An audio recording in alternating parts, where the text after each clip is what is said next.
Welcome back into ATL Day Ones with Jarvis and Tenitra.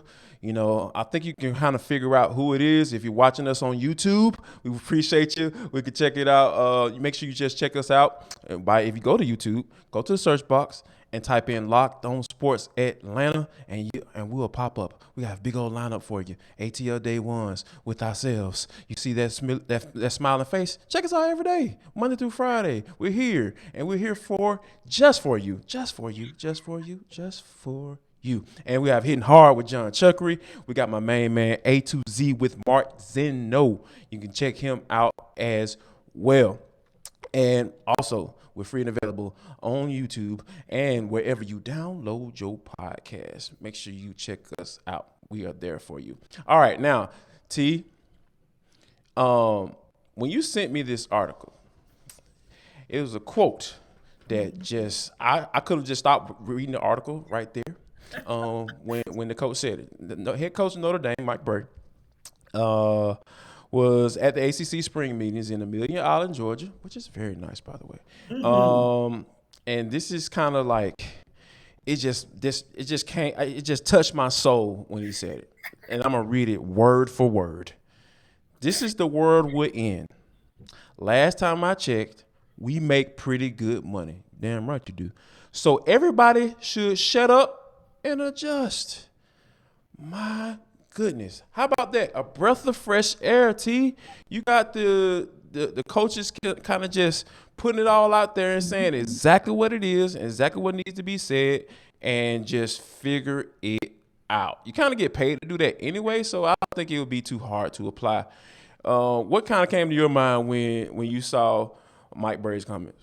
Oh, the absolute same. And he kind of put an underlining in it to say, hey, I'm not suggesting that everything is going to be perfect. I do understand that what the NCAA puts in place, they can try to put something in place, probably not going to work, but that there will need to probably be some regulation by those individual conferences. And I like that thought just in terms of, let's just face it, these conferences have been regulating themselves for the most part anyway for a number of years. So they'll probably get it right before the NCAA ever figures it out. Let's just be honest. Or they'll create the blueprint and the NCAA will just kind of follow suit, if you will. But I really like where he went with it. And the fact that also the Miami AD said that was a discussion point among those ADs.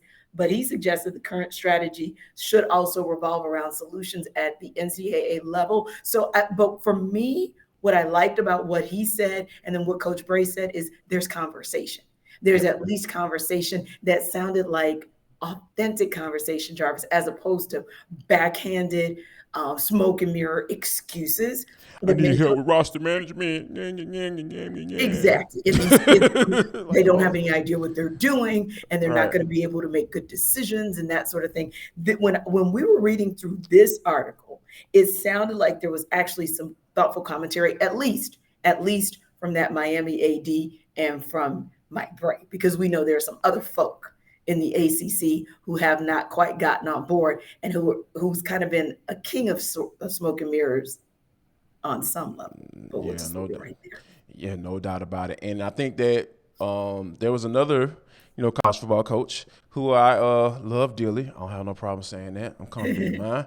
Deion Sanders. He came out and made a comment and basically said that, hey, the NCAA, it seems like there's a theme here, an underlying theme here. People are calling on the governing entity to do their job, and they seem to be quiet. Right. There's nobody to respond. Last time I checked, Mark Emmert stepped down. Last time I checked, Mark, where are you?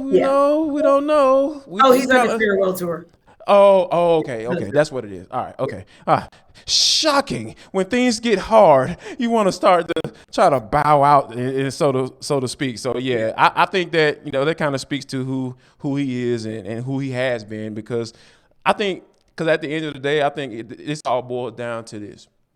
You know how when something is sweet and you've been riding it out and it's been like whether you had a good job that all you have to do is just kind of show up and you get paid.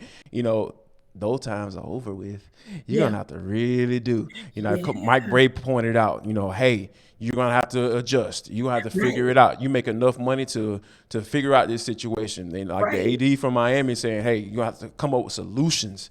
Those are the Yes. type of things that need to start Yes. happening. And then with Deion Sanders, when he was talking about, hey, you have a problem, and here's how you can fix it. You need to allow people to hire people who know exactly what they're doing when it comes to this NIL stuff. It seems like the NCAA is trying to do something. Monday they clarified rules as far as the existing rules that explicitly disallow boosters from recruiting through interaction or basically pay for play, essentially. Yeah. They kind of reiterating it, whatever that means. Like, are you Right. gonna, monitor it?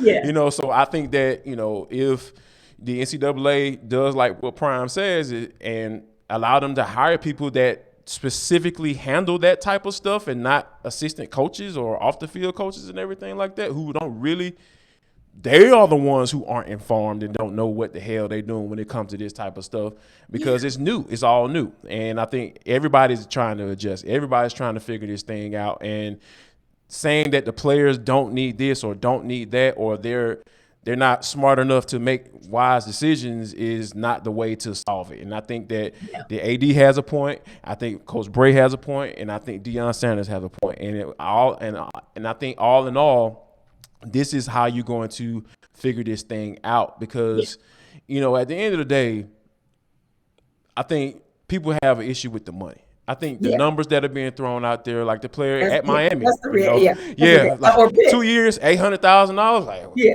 good night, boy. Woo, that's a lot of bread. And I wish I would have had access to some money like that. I would have just taken 10 grand a year, and I would have been good to go, man. I would have walked around rich on campus and doing some other strange stuff. Once it got dark outside. Book scholarship as a dancer. Right. You know what I mean? So like, or do the basketball tutors and mentors, do they get money too? I'm just okay. Right, exactly. It's like whatever. But sound like that touched you a little bit to you. Yeah, like now I'm like slightly going down a rabbit hole there. But I was thinking about this as well, and thinking about the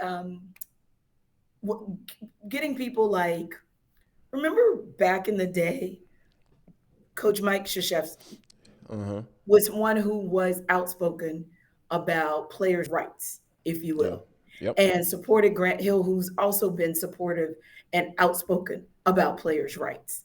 I kind of look, and this is going back to the comment about that Coach Deion Sanders made about people who are in the know. I think you need to pull from all entities. Pull some coaches, pull some ADs, pull some current players, pull some former players, get a consortium together so that you can hear all of the angles. That's the one thing I think the NCAA misses the boat on completely. And you called it out. Mark Emmert and the NCAA have kind of been operating on an island. He needs to go out, especially to the Power Five. Let's just be honest, start with them. Let's just be real, start with them.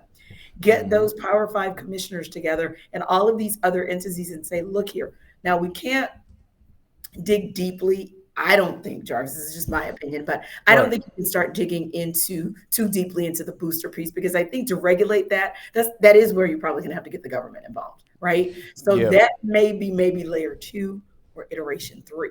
But what you're trying to do is just regulate this, hopefully for the sake of the student athlete. So why not get the student athlete involved, both current and past, and get all those voices to have a seat at the table and have some real conversation and come up with some real processes instead of the back and the forth. Even a person like Dabo Swinney, I'll just be honest, get him at the table. Since he wants to, jab and jibber jab about it, okay, get him at the table and get Mike Brey at the table. And let's see if we can come to some type of commonality or middle ground of understanding of what the process is. Because in the meantime, Jarvis, with all this back and forth, guess what's happening? Nothing.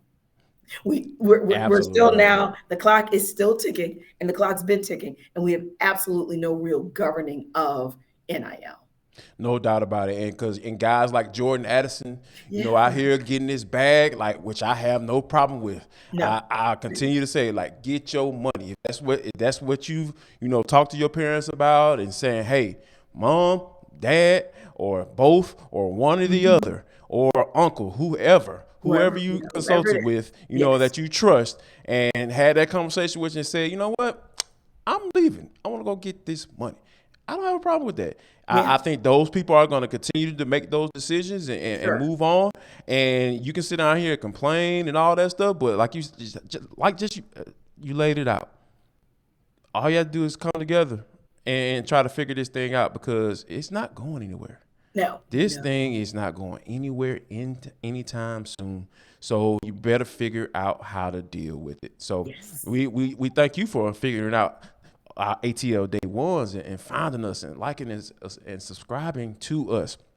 But coming up next, y'all, we got a very interesting story to kind of bring to you on For the Culture. We like to have fun on this show, but there are some times where certain things have to be talked about, and this is definitely one of those situations. And Tariq Cohen, you're up next, man. We're going to get to it. So make sure you don't go anywhere, and we will catch you on the other side. This ATL Day Ones, part of Locked On Sports Atlanta.